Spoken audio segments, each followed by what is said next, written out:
말씀 보겠습니다. 누가복음 14장 15절부터 24절까지의 말씀입니다. 신약성경 누가복음 14장 15절부터 24절까지의 말씀을 찾으셨으면 우리 하나님 경외함으로 한 목소리로 말씀을 읽어보겠습니다. 같이 읽읍시다. 함께 먹는 사람 중에 하나가 이 말을 듣고 이르되 무릇 하나님의 나라에서 떡을 먹는 자는 복되도다 하니 이르시되 어떤 사람이 큰 잔치를 베풀고 많은 사람을 청하였더니 잔치할 시각에 그 청하였던 자들에게 종을 보내어 이르되 오소서 모든 것이 준비되었나이다 하매 다 일치하게 사양하여 한 사람은 이르되 나는 밭을 샀음에 아무래도 나가보아야 하겠으니 청하건대 나를 양해하도록 하라 하고 또 한 사람은 이르되 나는 소 5겨리를 샀음에 시험하러 가니 청하건대 나를 양해하도록 하라 하고 또 한 사람은 이르되 나는 장가 들었으니 그러므로 가지 못하겠노라 하는지라 종이 돌아와 주인에게 그대로 고하니 이에 집 주인이 노하여 그 종에게 이르되 빨리 시내의 거리와 골목으로 나가서 가난한 자들과 몸 불편한 자들과 맹인들과 저는 자들을 데려오라 하니라. 종이 이르되 주인이여 명하신 대로 하였으되 아직도 자리가 있나이다. 주인이 종에게 이르되 길가 산 울타리로 나가서 사람을 강권하여 데려다가 내 집을 채우라. 내가 너희에게 말하노니 전에 청하였던 그 사람들은 하나도 내 잔치를 맛보지 못하리라 하였다 하시니라. 아멘. 여러분들께 나눠드린 유인물 도르트 신앙고백서 셋째, 넷째 교리의 11항과 12항에 대해서 함께 읽는데요. 한 2개 정도의 오타가 있으니 참조하여서 읽어주시면 감사하겠습니다. 교정하면서 읽어주시면 감사하겠습니다. 제11항 하나님께서 회심을 일으키시는 방법.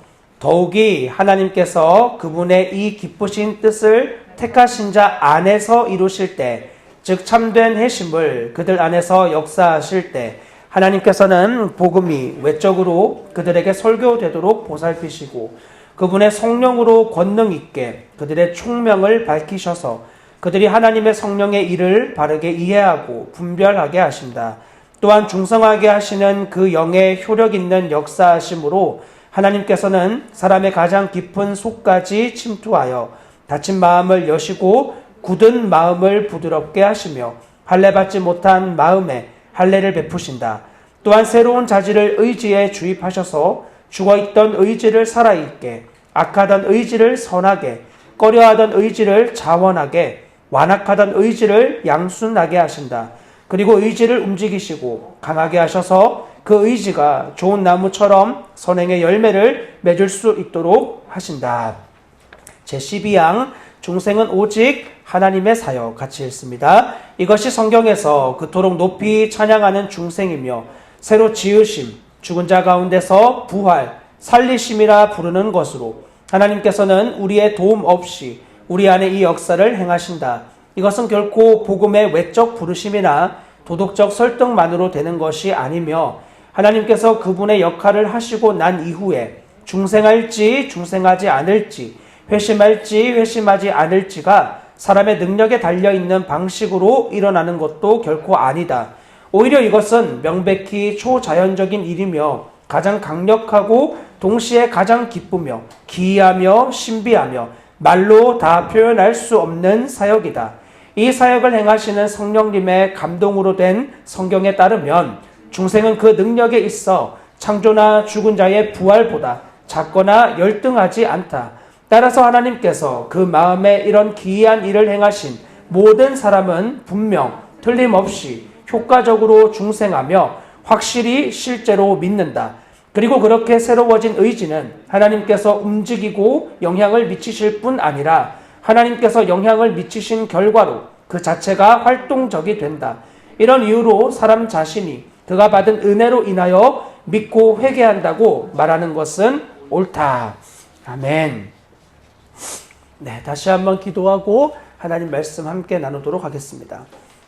하나님, 우리의 인생에 이루어 주신 거듭남, 회심과 중생에 대하여 더욱 깊이 있게 말씀을 상고하며 주님이 얼마나 놀라운 일을 우리 인생에 이루셨는지 더욱 잘 아는 자들이 될 수 있게 이 시간 은혜를 베풀어 주시기를 간절히 기도합니다. 그리고 또한 우리의 거듭남이 우리 수준에 머무르는 자들이 되지 않게 하여 주시고 주님이 요구하시는 믿음의 분량에 이르기까지 우리의 결단과 하나님을 사랑하는 마음으로 행하는 모든 것들이 온전히 열매 맺기까지 더욱 쉬지 않는 열심으로 일하여 질 수 있도록 우리를 더 인도하시고 이끌어 주시기를 간절히 구합니다. 하나님, 그래서 다른 어떤 거 아니라 우리의 말과 행동과 눈빛과 태도를 보며 살아계신 우리 주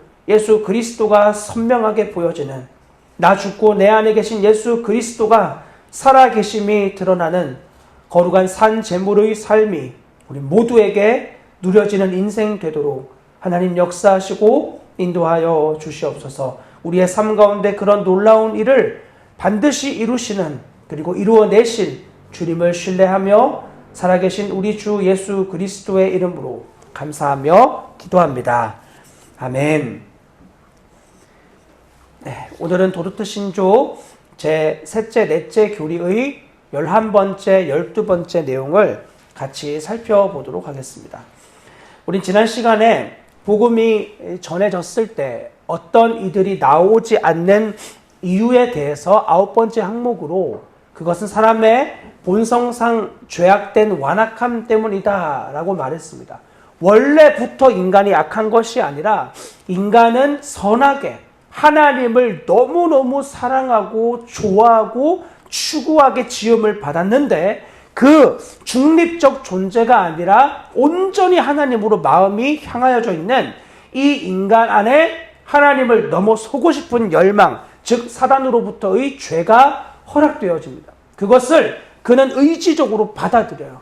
그는 원래 안 하는 것을 기뻐하는 자였습니다. 우리와 너무 달라요. 죄와 싸우는 우리와는 하나님을 열렬히 사랑하는 이 온전한 상태를 온전하게 다 이해할 수 없습니다.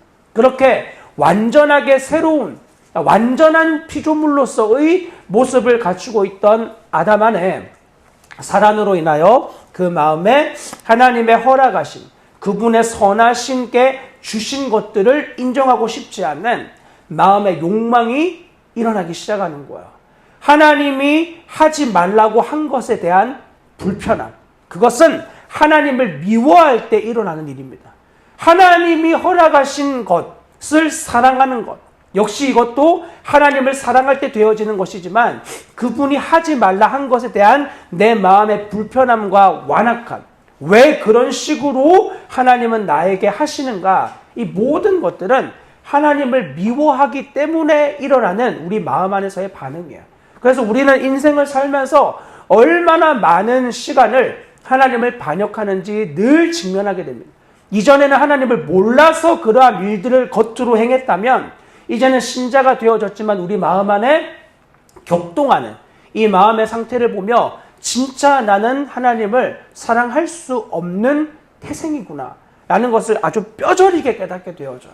주님을 사랑하는 만큼 되어지지 않는 내 마음의 순간적인 작동들이 너무나 비참할 정도로 나를 나락으로 무너뜨리는 거예요.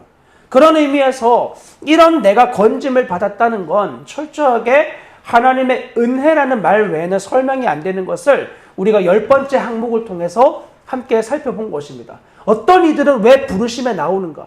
모두가 다 죄로 인해 사멸되어질 수밖에 없는 존재인데 그러한 자들 중에서 하나님은 건져내시기로 그분 안에 스스로 작정하신 거예요. 우리의 어떤 자격이나 실력이 아니라 아무 쓸모없는, 진짜 하나님 앞에 이만큼의 선도 행할 것을 억지로라도 할 수 없는 그런 존재들을 구원하시기를 우리를 보고서가 아니라 하나님 스스로 그 구원을 기뻐하신 거예요. 하나님은 기쁨의 이유를 하나님에게서 발견합니다. 우리의 행위에서 발견하시는 게 아니에요.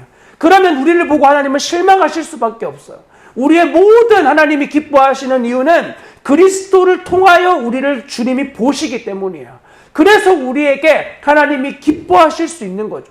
나의 어떤 자격과 실력으로도 절대로 하나님께 기쁨이 되어질 수 없고 나도 내 힘으로 하나님을 기뻐하시게 만들려는 모든 시도는 반드시 무너지게 되어 있는 것입니다. 그래서 신자는 구원받음의 이유를 철저히 하나님의 은혜라는 말 외에는 설명하지 못합니다.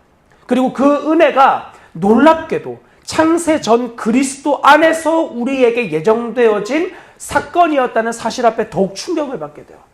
그런데 이 구원이 이루어진 때가 언제냐면 우리가 죄인 되었을 때예요.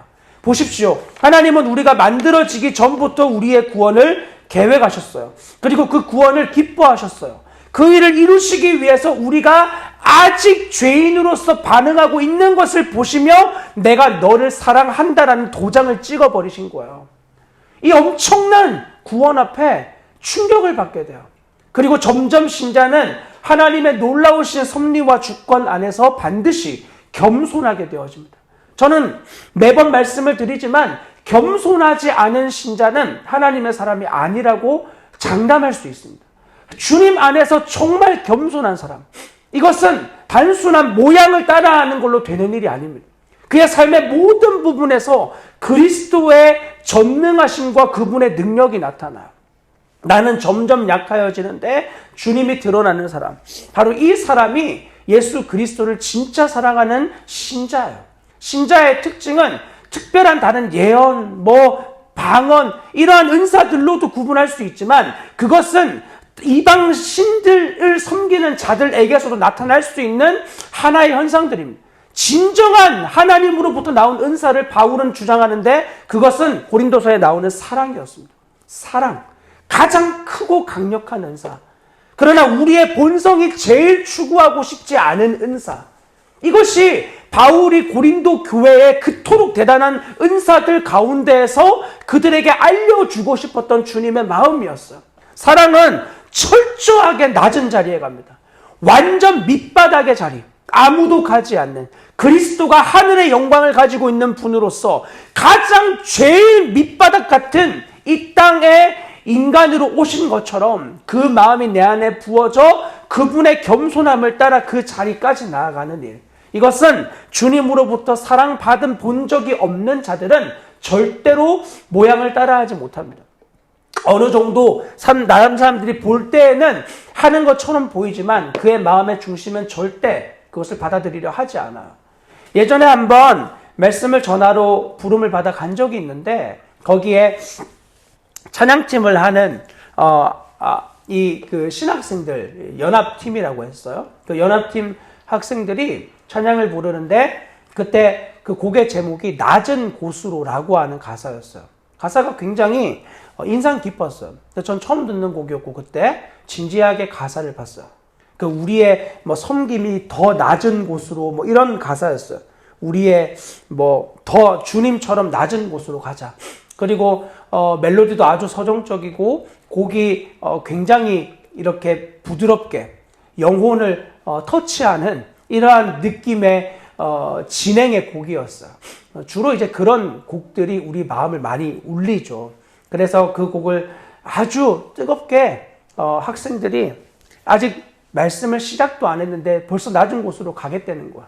그래가지고 얼마나 마음이 잘 준비되어 있는가. 그러면서 이제 낮은 곳으로 가겠다는 그 학생들과 찬양팀에게 처음에 나가서 도전을 했어요. 여기 계신 우리 찬양팀 분들이 정말 낮은 곳으로 가시겠다고 그렇게 마음의 결단을 하고 찬양을 했는데 주님이 우리에게 요구하시는 낮은 곳은 남들이 우러러보는 이런 자리 아닙니다. 주님이 우리에게 요구하시는 낮은 곳은 저도 찬양 사역 해봐서 어느 정도 아는데 인정받고 스포트라이트 받는 이런 자리 아닙니다. 철저하게 아무도 알아주지 않는, 아무리 애를 써도 인정해주지 않는 그 자리에 가는 겁니다. 그리고 그 일을 죽을 때까지 하는 겁니다. 그리고 앞에 있는 학생들에게도 이야기했어요. 하나님 우리를 높은 우두머리 같은 다 가고 싶어하는 그런 곳에 우리를 보내시는 거 낮은 곳으로 가는 거 아닙니다. 가사로만 봐도 여러분 낮은 곳으로 가려면 아무도 안 가는 곳. 지금이야 청소부에 들어가는 그 시험 확률이 이 면접부터 해서 그 자격 시험까지 굉장히 높은 이 비율을 차지한다고요. 뭐 몇백 대 1로 청소부 하는 환경미화원 하는데 공무원이니까 그렇게 비율 높다 그래요. 근데 뭐 저희 어릴 때만 해도 청소부 한다 그러면 누가 알아줍니다. 고물상 한다 그러면 누가 진짜 너무 대단하다고. 거기 진짜 내가 내 인생을 걸고 한번 해보고 싶었다고. 고물상. 이런 마음 우리가 안 들잖아요. 그런 자리 가는 거라고 아주 신랄하게 도전을 했어요. 자, 낮은 자리에 갈 사람도 손 들어보라고. 아무도 손 안 드는 거야. 왜 그러냐고. 방금 전에 낮은 곳으로 가겠다고 그렇게 뜨겁게 찬양하지 않았냐고. 주님 부르시는 곳에 가겠다고 하지 않았냐고. 싱어 말고 그냥 끝나고 뒷정리하는 사람 이런 거 하겠다고 방금 그렇게 고백한 거 아니었냐고.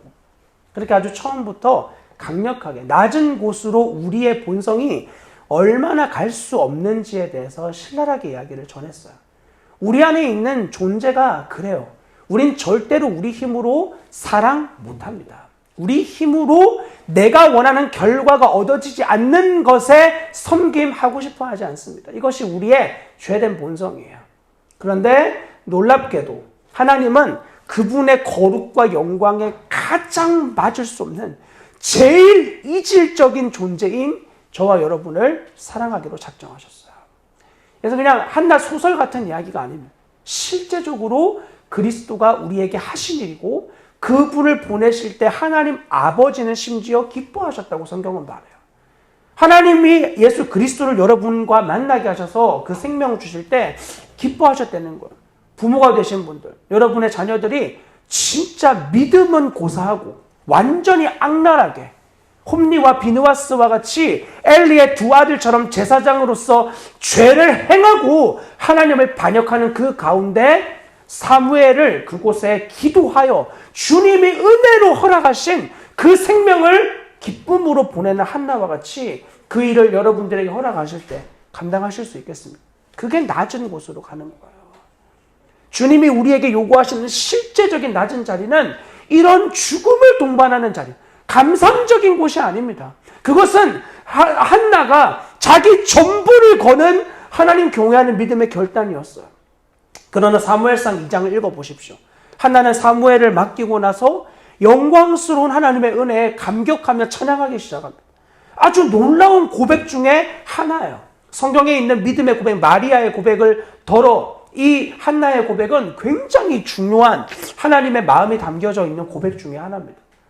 그 일이 그냥 되는 게 아니라 진짜 주님 앞에 자기의 전부를 걸고 그분을 믿는 믿음으로 행할 때에 이런 감격과 풍성함이 우리 안에 주님이 허락해 주시는 거예요. 이것이 허락되어지면 감당한다. 그런 삶은 존재하지 않습니다. 믿음의 삶은 주님이 허락하실 것을 믿는 것으로 나가는 거예요. 그분을 신뢰함으로 행하는 거예요. 그때 그 행함 가운데에 하나님이 놀라운 은혜를 그 믿음의 걸음을 걷는 자들에게 부어주시는 거죠. 자, 그래서 복음을 들으러 나오는 사람이 있는데 그들이 존재하는 이유에 대해서 오늘 우리가 읽은 이 11항에서는 주님이 하신 일, 하나님이 하신 일이다라고 설명을 합니다. 구체적으로 하나님이 한 영혼을 구원하시기 위해서 어떻게 일하시는가를 이 11항에 아주 분명하게 요약해서 이야기해주고 있어요. 이 아르미니우스 주의자들, 즉 인간의 의지와 선행과 결단의 구원이 달려있다고 믿었던 사람들은 이렇게 주장했어요. 사람의 참된 회심에 있어서 하나님께서 새로운 자질, 능력 혹은 선물들을 사람의 의지에 주입하실 수 없다. 그러니까 인간은 자기 의지적으로 하나님을 붙잡는 거라는 거예요. 그러므로 우리로 하여금 먼저 회심하게 하고 신자로 불리게 하는 믿음은 하나님께서 주입하신 자질, 선물이 아니라 사람의 행위다. 이렇게 확실하게 그들은 증언했어요. 우리가 예수 믿은 이유는 우리가 결단했기 때문이다. 그러나 여러분들께 종종 말씀을 드리지만 우리가 하나님 앞에 결단하게 되어진 그것은 하나님의 끝없는 설득의 결과예요. 우리가 계산해서 한 일이 아니라 하나님이 우리 인생 가운데 끝없이 역사해 주신 일들의 결과가 주님을 붙잡는 것으로 나타난 것일 뿐이에요. 우리가 계산해서 생각해서 이게 더 좋은 방법이겠다고 주님을 붙잡은 사람은 우리 중에 거의 없을 거예요. 정말 막다른 골목 가운데에서 더 이상 도망칠 수 없는 완전히 사방이 막혀 있는 가운데 예수 그리스도를 전적으로 붙잡지 않으면 더 이상은 빛을 발견할 수 없는, 도망칠 곳이 없는 그때 우리가 주님을 붙잡은 이유는 그토록 주님이 우리를 쉬지 않고 일해 주신 결과예요. 그래서 그러므로 우리의 믿음은 하나님의 설득의 결과라는 말이 정말 맞는 말입니다. 주님이 설득하셔서 그 결과로 우리에게 믿음이 나타난 거예요. 하나님의 끝없는 역사하심이고 그분의 주권의 열매로 맺어진 게 우리의 믿음이에요. 자, 그러므로 성경은 우리에게 전적으로 죽은 자라고 이야기를 합니다. 더 쉬운 말로 말하면 시체죠, 시체. 시체는 이미 죽은 자입니다. 소호흡이 끊어졌다. 그러면 뭐 아무리 혈색이 잠깐 동안은 좋고 잠깐 동안은 살아있는 것 같아요. 그러나 호흡이 딱 멈추고 그때부터 들이마시지 못하는 순간부터 우리의 신체 모든 기관은 하나하나 정지되기 시작합니다. 뭐 어떤 이들은 듣는 청각이 가장 마지막까지 이어진다 등등의 이야기들이 있지만 사실 누구도 정확하게 알지 못합니다. 그 부분에 대해서 죽어본 사람이 없잖아요. 죽어가지고 일어나서 내가 그때 다 들었다고 이렇게 말하는 사람이 없잖아요. 뭐 사후세계 갔다 온 사람들이 있다 이런 것들이 많이 뭐 이야기들이 있는 거 아는데 그들의 이야기들이 의학적으로 공통적인 소견들을 잘 보이지 못합니다. 이런 내용은 언젠가 기회가 되면 좀 더 구체적으로 다루도록 합시다. 어쨌건 우리 인간은 분명하게 죽은 존재, 성경은 이런 자들을 시체와 같은 자라고 분명하게 언급을 해요. 허물과 죄로 죽은 자. 그에게 아무리 설교해봐야 아무런 반응이 일어나지 않습니다. 죽은 자에게 설교를 한들 그 안에 갑작스럽게 반응이 일어난다. 그것은 그들의 의지에 뭔가 특별한 주입이 되어진 거예요. 그들의 총명 안에 뭔가 특별한 주입이 되어진 거고 그들의 감정 안에 뭔가 특별한 주입이 있었던 거예요. 하나님의 은혜가 아니면 절대 우리의 본성으로 하나님을 붙잡고자 하는, 주님께로 나아가야 된다고 하는 이런 반응이 인간적인 설득과 방법으로 절대 되어지는 일이 아닙니다. 그런 의미에서 설교로 반응이 일어난다는 게 아니라는 말씀을 드리는 거예요. 누군가 말하는 것처럼 이 시대에는 설교가 능력 없다. 이제는 설교로 사람 안 바뀐다. 그런 식의 말에 동의하는 이야기가 아닙니다. 목회자 스스로, 설교자 스스로 자기의 힘과 노력으로 영혼을 바꿀 수 없다는 겸손한 고백을 하는 거예요. 하나님의 은혜가 임하지 않곤 나의 배우자조차도 마음을 바꿀 수가 없는데 어떻게 우리와 피 한 방울 안 섞인 영혼들의 마음의 감동뿐 아니라 그들이 주님께 돌아오는 일을 일으키겠어요? 불가능한 일이에요. 우리는 모두 다 사람을 두려워하는 존재입니다. 그러니까 앞에 있는 사람에게 나의 연약함, 우린 보이고 싶어 하지 않습니다. 강함, 담대함, 뛰어남 이런 것만을 보이고 싶어요. 바울과 같이 나의 약함을 자랑할 수 있는 이유는 그리스도가 자기의 전적인 강함이 되어졌기 때문이에요. 이 사실을 알지 못하면 교회 안에서도 설교를 통해서 다양한 것들을 통해 가지고 여전히 자신의 강함을 구하게 돼요. 그리고 우리의 높은 지위, 우리의 높은 명성, 다른 사람들 앞에서 뛰어난 나의 모습, 그런 것들이 아무것도 없어도 주님으로 충분했던 바울의 자족을 전혀 알지 못한 채 여전히 다우다우하는 거머리와 같이 만족할 줄 모르는 신앙으로 믿음의 삶을 살아간다고 착각하는 것입니다. 그건 주님이 우리에게 요구하시는 믿음의 삶이 아니에요. 자, 그런데 우리 안에 하나님의 영원하신, 영원 전에 선택하심을 하나님 말씀을 통해 들어요. 그리고 그 말씀을 통해서 마음의 변화가 일어나도록 하나님이 역사해 주시기 시작해요.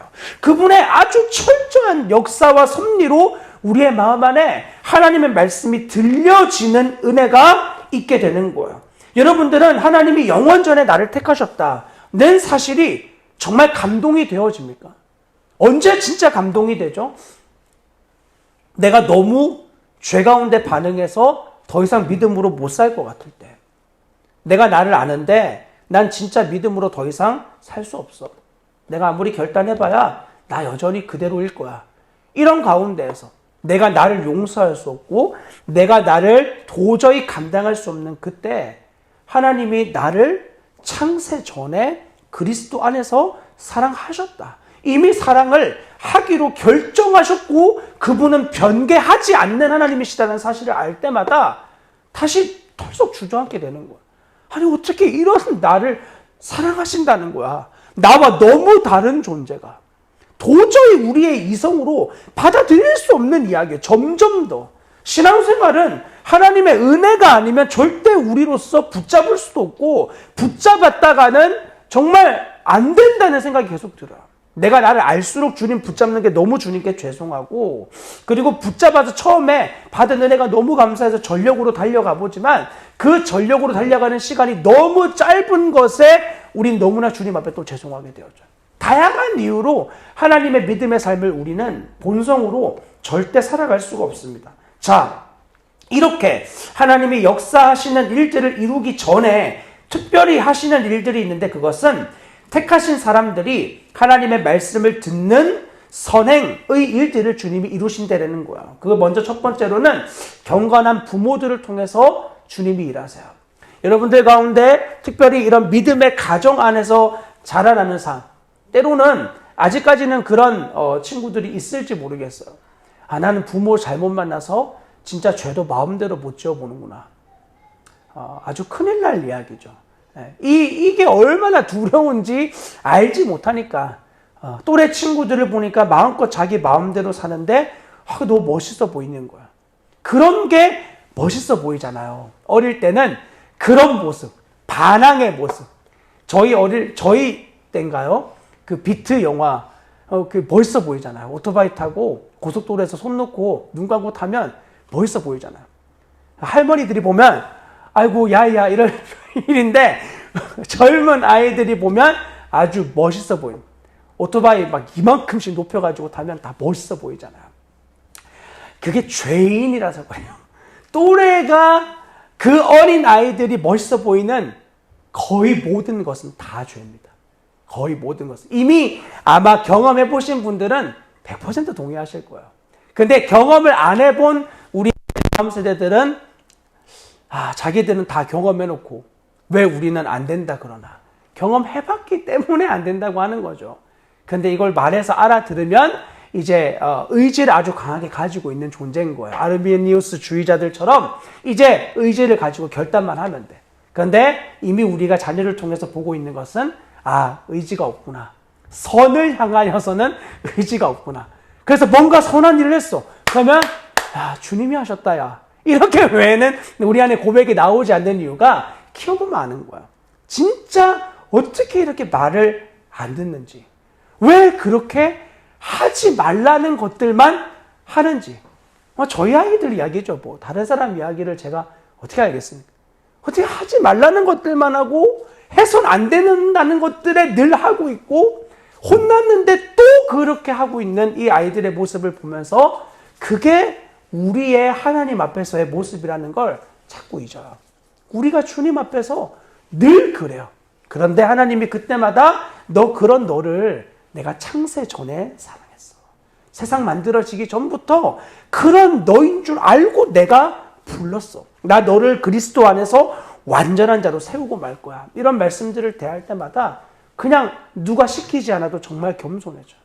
도대체 하나님의 전능하심은 어디까지인가? 너무 놀라울 뿐이에요. 이런 믿음을 얻기 전에 주님은 저에게도 경건한 부모님을 통해서 믿음의 기반들을 잘 닦아 주신 일들을 하셨습니다. 그리고 여러분들 인생 가운데도 그러한 멘토들이나 믿음의 선배들 혹은 그런 부모들이 없다면 선교사들, 말씀을 전하는 복음을 전하는 복음 전파자들을 통해서 그런 기반들을 닦도록 하신 일들이 있었을 거예요. 그러나 이것은 마치 이런 찰흙을 가지고 아름다운 모형을 만들어내는 것과 같아요. 새라고 하는 아름다운 모형을 만들어내요. 이거를 요즘에 잘 만드는 사람을 금손이라고 하더라고요. 저희 같은 사람들은 이제 똥손이죠. 그냥 못 만들어요.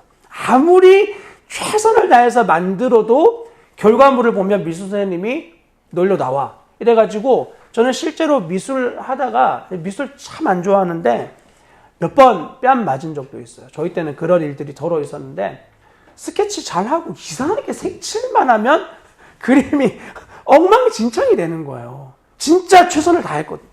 최선을 다했습니다. 그런데 결과물은 선생님이 보시기에 너무 형편없는 거죠. 나와! 이래가지고 진짜 뺨을 맞았어요. 내가 최선을 다했는데 그분이 보기에는 장난처럼 보인 거죠. 이게 이제 똥손인 거야. 우리가 최선을 다해서 진흙을 가지고 막 빚습니다. 그래 봐야 우리가 빚을 수 있는 수준이 뭐 거기서 거기죠. 여러분들이 여기 계신 분 중에 설마 그런 분 안 계시길 바라지만 최선을 다해서 진짜 모래를 가지고 막 뭘 만들어. 도구를 가지고 성도 만들고 막 이렇게 만든단 말입니다. 근데 여러분 진짜 모래 가지고 작품 만드는 사람들 보신 적 있으세요? 저 진짜 너무 놀랐어요.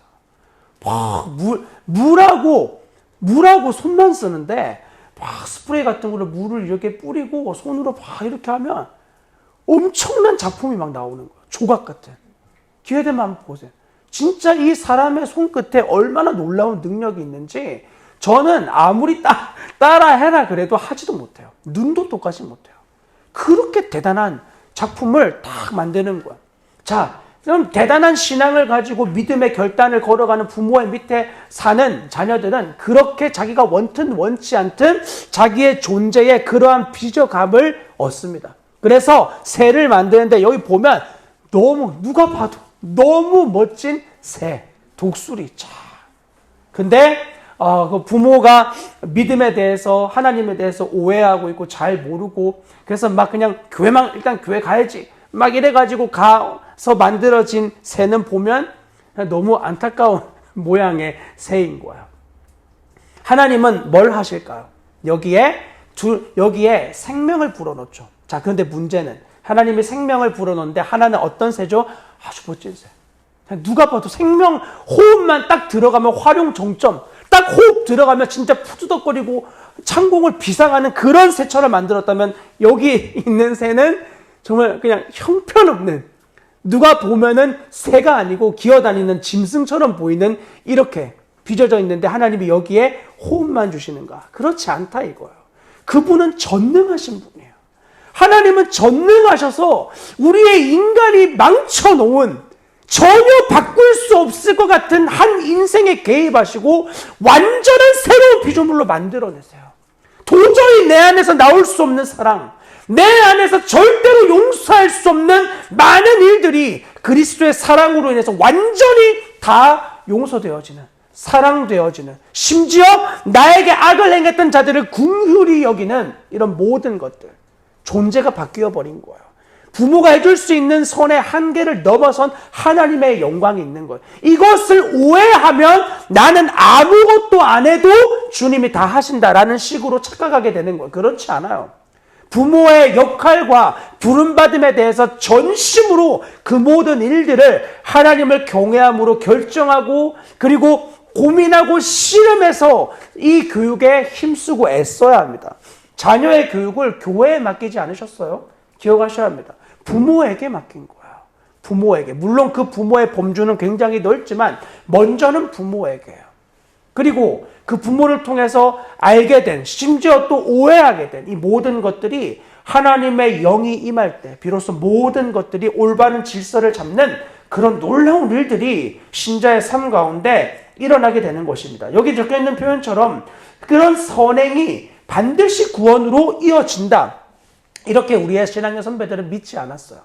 택한 부모의 밑에서 태어났기 때문에 당연히 이들은 구원받은 자이다. 그런 의미 아니었어요. 그들은 철저하게 성령과 함께 일하심을 통해서만 거듭난다고 믿었어요. 성령과 함께 일하여 거듭난다.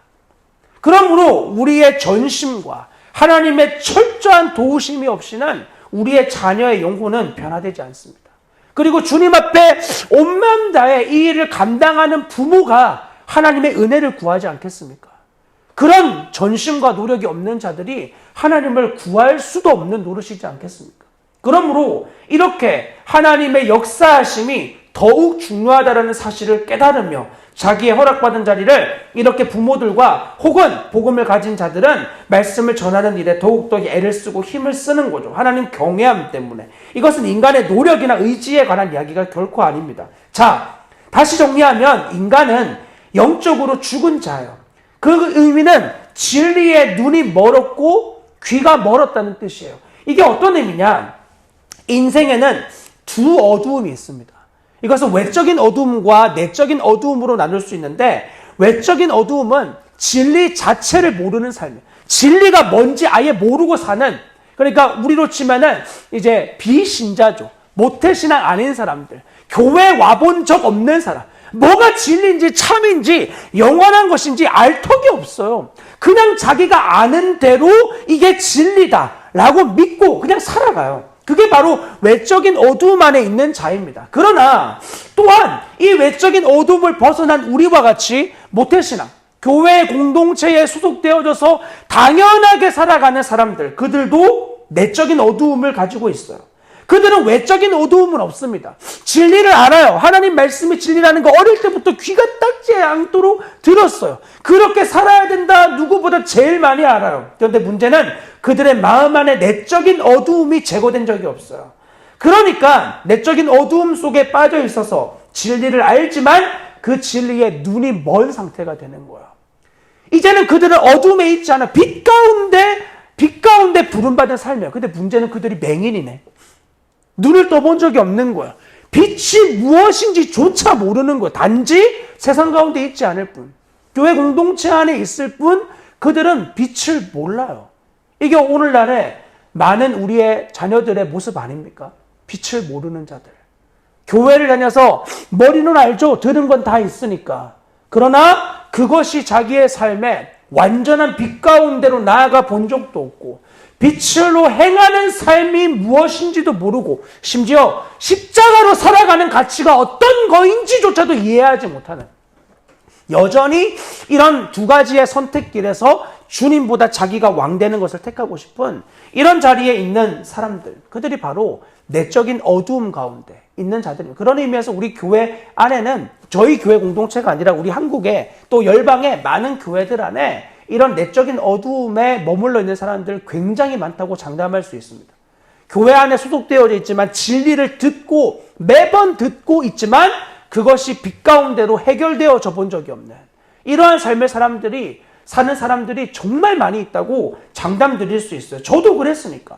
목사라는 타이틀을 가지고도 그런 내적인 어두움에 매여있던 인생이었던 것을 보십시오. 한둘이겠습니까? 얼마나 많이 있겠습니까? 이미 복음학교를 경험하신 분들이 계시기 때문에 말씀을 드리지만 거기에 오는 사람들 5박 6일 동안 자기의 삶의 모든 것을 다 결단하고 왔는데 적당한 삶을 사는 사람들이겠어요? 제가 아는 바 진짜 하나님 사랑하는 사람들, 나 아니면 하나님을 사랑하는 사람 없어. 이런 열심과 특심의 사람들이 대부분 오잖아요. 그리고 와서 어떻죠? 놀랍게 거의 대부분 다 내적인 어두움 가운데 살아가는 사람들이에요. 진짜 이상하지 않습니까? 그렇게 열심 있게 신앙생활 하는데 한 번도 십자가가 뭔지 몰라요. 그냥 고난이지 십자가는 힘든 거 하는 거지 이렇게 알아요. 내가 죽고 내 안에 그리스도가 사시는 영광의 삶이 뭔지 몰라요. 자기를 부인하고 예수 그리스도의 십자가를 지고 가는 기쁨과 감격이 무엇인지 몰라요. 그냥 열심만 있는 거야. 내적인 어둠에 빠져있는 자들의 대부분의 특징입니다. 자, 그래서 하나님은 주로 이러한 자들을 깨우기 위해서 먼저는 설교라는 통로로 일하세요. 에베소서 6장 17절과 히브리서 4장 12절 말씀 같이 읽어봅시다. 시작. 구원의 투구와 성령의 검, 곧 하나님의 말씀을 가지라. 하나님의 말씀은 살아있고 힘이 있어서 어떤 양날 칼보다도 더 날카롭습니다. 그래서 사람 속을 꿰뚫어 혼과 영을 갈라내고 관절과 골수를 갈라놓기까지 하며 마음에 품은 생각과 의도를 밝혀냅니다. 아멘. 여기 있는 표현처럼 하나님의 말씀이 그 역할을 하는 거예요. 주님의 말씀이 주님 말씀답게 선포되어지면 그 말씀은 우리의 마음의 생각과 의도를 드러내요. 진짜 놀라운 거죠. 나는 나의 의도와 나의 생각을 정직하게 잘 모릅니다. 우리는 우리 마음의 중심을 그 순간 그때 모를 때가 진짜 많아요. 그때는 내가 이게 전부의 마음이고 이게 진짜라고 생각해요. 그래서 부자 관원도 그런 많은 사람들 앞에서 예수 그리스도께 내가 진리를 찾는다고, 영생을 구한다고, 그리고 주님 앞에 무릎을 꿇었던 거예요. 그는 진짜였어요. 정말 자기는 주님 사랑했고, 그래서 예수님 앞에 다른 사람들이 뭐라고 하든 상관없이 자기의 인생을 걸고 그분 앞에 무릎을 꿇고 영생을 얻기를 원한다고 말했어요. 그건 진짜니까. 자기 안에 진심이니까. 그런데 그 주님이 너 영생을 진짜 추구하는구나. 그러면 너 딱 하나만 포기하면 돼. 그게 뭐였죠? 자기의 재물을 포기하면 끝나는 일이었어요. 그는 이 말을 듣고 제가 그걸 미처 몰랐습니다. 이렇게 하지 않아요. 그 말 딱 듣는 순간 그의 존재의 기반 전체가 흔들리기 시작했어요. 그렇게까지는 예수님을 따르고 싶지 않았어요. 그렇게까지는 영생을 얻고 싶지 않았다라는 걸 그제야 알았어요. 여러분, 이게 어떤 차이인 줄 아시겠어요?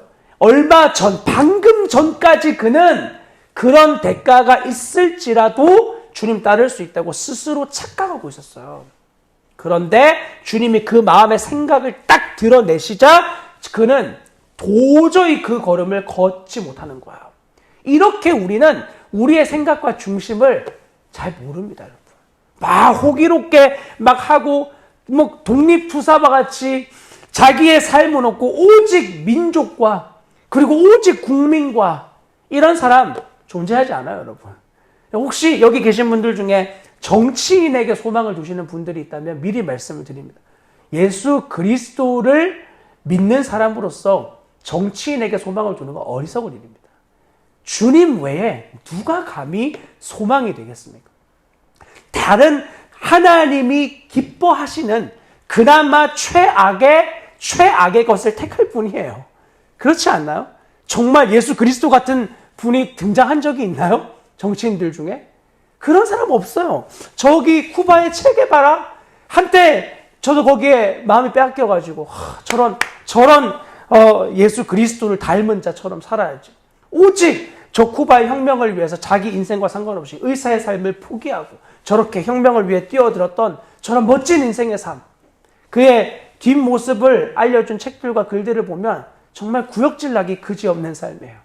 그의 친구이자 동료였던 지금 피엘 카스트로가 쿠바를 다스리는 삶을 보세요, 여러분. 국민들이 행복해 보이는지 비참하지 않습니까? 정치인들과 그런 것에 우리의 마음에 소망을 둘 수 없어요. 그들은 예수 그리스도가 아닙니다. 그들은 우리가 긍휼히 여겨야 될 대상이고 그들을 위해 기도해 줘야 될 대상이에요.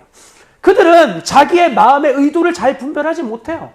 그냥 당이 정하니까, 혹은 이 지금의 나의 의지와 나의 생각과 계산과 현재의 당이 다르니까, 그래서 그냥 싫은데 어쩔 수 없이, 혹은 그냥 서로 반대 의견을 내는 것뿐이에요. 옛날에 임진왜란이 일어나기 전에 우리나라에 있던 이 두 파가, 상대방이 도요토미 히데요시가 어떤 존재냐 왕이 물으니까 그 사람 아주 위험한 존재입니다. 이 사람 진짜 우리나라에도 침략할 수 있는 가능성이 있어 보입니다. 한쪽에서 이렇게 이야기하다 반대쪽에서 그 사람 아주 들쥐 같은 존재입니다. 전혀 두려워하지 않으셔도 됩니다. 무서운 사람인 줄 알았어요, 기록에 의하면. 그런데 반대쪽 학파가 그렇게 말하는 것을 못 견디는 거야. 땅파 싸움하는 거죠. 여러분, 이런 인간의 존재를 알게 되면 소망하고 기대하는 것들이 사라져요. 아주 분명하게 우리는 주님을 기대해야만 하고, 그리고 그들의 행동과 모습이 그들의 마음 전부가 아니라는 것을 분별하게 되어집니다. 그런데 마음의 전부가 아니에요. 예수 그리스도를 알지 못하는데 나의 전부를 내어준다? 불가능합니다. 절대 국민을 위해, 국민에 의해 불가능합니다. 예수 그리스도가 아니면 자기를, 여러분들이 제일 사랑하는 자녀를 위해, 오직 자녀에 의해 그렇게 안 살아가잖아요. 그렇게 못 살잖아요. 그게 우리 안에 괴로움이 되잖아요. 나랑 피 한 방울 안 섞인 그런 사람을 위해, 그 사람에 의한 나라를 자기가 세우겠다? 거짓말입니다. 절대 그런 일은 존재하지 않습니다. 오직 주님만 영원하세요. 그분만 우리의 마음의 중심을 정확하게 펼쳐내실 수 있어요. 혹시 정치인에 대해 소망 가지신 분들이 있다면 굉장한 양해의 말씀을 부탁을 드립니다. 여기 계신 분들은 안 계시겠지만, 자, 보십시오. 에스겔서 11장에 보시면 주님 우리에게 이렇게 약속하시죠. 같이 읽어볼까요? 내가 그들에게 한 마음을 주고 그 속에 새 영을 주며 그 몸에서 돌 같은 마음을 제거하고 살처럼 부드러운 마음을 주어 내 율례를 따르며 내 규례를 지켜 행하게 하리니 그들은 내 백성이 되고 나는 그들의 하나님이 되리라. 아멘. 자, 그러면 예수 그리스도를 알지 못하는 자들의 마음이 이 본문에 의하면 어떻게 되어져 있는 거죠? 돌 같은 마음. 돌 같은 마음이에요. 딱딱하게 굳어버린 하나님의 진리와 그분의 철저한 이타적인 사랑과 선에 대해서 완전히 감각을 잃어버린 돌 같은 마음. 그러한 자들에게 희망을 두겠다고요. 그 정말 말이 안 되는 이야기인 거죠. 이 돌 같은 마음을 누가 제하시죠? 주님만 제하실 수 있어요. 그리고 그 마음에 살 같은 부드러운 마음을 이식해 주는 거예요. 저는 이 의미가 어떤 의미인지 제 경험으로 알아요. 저는 아시다시피 왼쪽 눈이 거의 실명의 상태였습니다. 손가락이 여기까지 와야지 감지가 되고 글씨를 전혀 어디죠? 거기에 안과 같은 데 가면 글씨 이거 나오잖아요. 제일 앞에 있는 거는 제일 위에 있는 건 고사하고 전자로 이렇게 쏠 때 제일 크게 나오는 글씨도 거의 분별이 안 되는 상태였어요. 이 사실을 신검 받을 때 알았어요. 군대 갈 때. 이전에 가면 눈이 안 나빴냐? 나빴어요. 그때도. 안 좋았는데 저희 부모님이 무지해서 이 눈이 나빠지니까 그냥 안경 도수만 계속 높인 거예요. 나중에 알게 됐는데 제가 가지고 있는 질병은 안경 도수를 높이면 그때부터 급작하게 이 병이 발병되는 희한한 병이었어요. 원추각막증이라고 하는데 청소년기 때 이제 급작스럽게 확 하고 일어나서. 그래서 어릴 때 제가 이 눈이 분명히 얼마 전에 안경 맞췄는데 잘 안 보이는 거예요. 그래가지고 제가 안경을 이렇게 거꾸로 이렇게 써본 적이 있어요. 안경 끼신 분들은 아마 아실 텐데 거꾸로 끼면 잘 보입니다. 해보신 적 있으신가요? 예, 안 보이니까, 이게 더 잘 보이는데? 안경, 이게 거꾸로 된 건가? 이러면서 고민했던 적이 있어요. 그런데 신검에 가가지고 검사하는 사람이, 당신 눈이 너무 안 좋은데? 가보라고. 병원에 갔더니 이미 손 쓸 수 없는 상태가 됐고, 이쪽 눈도 이제 계속 진행이 되고 있는 상황이었죠. 그래서 저희 어머니 완전히 오열하시고, 이제 너무 슬픈 일 아닙니까? 어릴 때 이제 귀하고 코 때문에 계속 부모님 마음을 제가 원치 않게 어렵게 만들었는데 신검하는데 또 이제 눈도 그렇다니까 이거 완전 제가 좀 죄송하지만 헬런 켈러도 아니고 이게 진짜 너무 부모님 마음이 완전 미어지는 거예요. 고통 받는 부모님께 제가 할 수 있는 건 없고 그냥 괜찮다고 저는 계속 이렇게 지내와서 괜찮다고 하는데 부모는 부모 자체로 또 그냥 죄인인 거예요. 너무 마음이 막 미어지는 거죠. 그러다가 이제 그냥 그렇게 지내다가 각막 이식 수술을 받게 됩니다. 그렇게 오랜 시간 지나서 제 기억으로 아마 2009년에 이제 받게 되죠. 각막 이식 수술을 받고 그리고 수술 뒤에 이제 2012년이군요. 네, 제가 너무 오래돼가지고 검사 받고 수술 받고 그리고 처음으로 각막을 이식을 받았는데 이제 외국에서 받는 각막은 그 각막을 미리 다 검사를 해요. 우리나라에서 받는 이제 각막은 사람이 사망하면 그때부터 이제 장기 기증을 한 사람의 이 신체를 적출하기 시작합니다. 각막 적출하고 이제 부위에서 이제 살아남은 건 다 적출해요. 그렇게 해서 장기와 이런 것들 다 빼는 거예요. 근데 이제 각막은 신선할 때 빼야 되니까 빼서 그냥 바로 붙여요. 그러니까 이 각막이 건강한지 괜찮은지 이런 검사를 하지 않아요. 그냥 프레시한 상태만 가져오는 거예요. 이 어떤 상태인지는 모르는 거죠. 그냥 프레시하다. 그렇게 해서 붙였는데 오히려 진짜 그럴 가능성도 있는데 안 좋아지는 경우도 있어요. 이전보다. 아주 안 좋은 사람만 받으니까 그 정도까지 떨어지진 않지만 저 같은 경우는 외국에서 각막을 받아가지고 각막이 이제 그렇게 신선한 상태는 아니지만 이제 시력이 어느 정도 보증이 되는 그런 각막이었어요. 그래서 이제 각막을 붙이고 이제 눈이 다 가라앉고 이제 눈을 딱 뜬 그날을 제가 지금도 잊지 못해요. 너무 충격이었어요. 제가 예전에 미국에 갔을 때, 그때 2003년이거든요.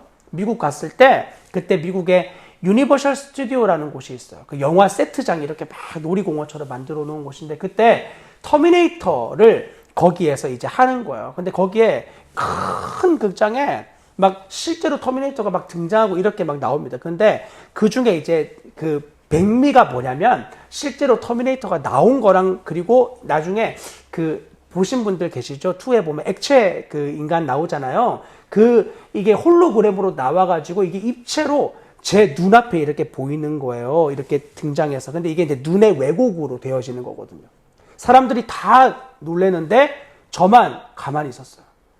왜냐하면 이게 눈이 한쪽을 감고 이제 이렇게 보는 거니까, 그 왜 입체 안경이나 뭐 그런 거 볼 때 한쪽 눈 가리고 보면 아무것도 상관없잖아요. 그런 것처럼 한쪽 눈 가리고 그냥 보는 거니까 그냥 여기 있는 거예요. 이렇게 깜짝 놀랄 만한 그런 입체감이 제 안에 전혀 되어진 적이 없는 거죠.